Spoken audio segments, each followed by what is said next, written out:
Hello everyone, welcome back to the Quick Tech tutorial. Today for this video of Quick Tech, I will be showing you how to share Messenger group link. To do that, open the Messenger application first.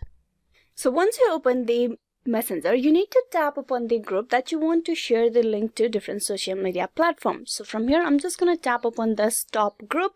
Now here, what you need to do is tap on that eye icon on the top right. Once you do that, you need to scroll down and you will have the chat info section, and there you will have the invite link. You tap that. So here you will be able to copy it and send it to the different social media platform for you to share your Messenger group link with others. You can also directly send it to the Messenger as well. If you tap on share, you can share it directly to the other platforms from your mobile to different platforms. This is only possible if you have the invite link toggle on. That is, currently it's in blue tick mark. If you tap that, it will move to the left side.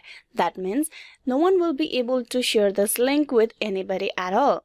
Anyone can join your group chat with this link, so you tap on the toggle moving it to the right side with the blue tick mark, which will enable to share the link. So this is how you can share Messenger group link. Hope this video was useful. Please like and subscribe the Quick Tech tutorial. Thank you.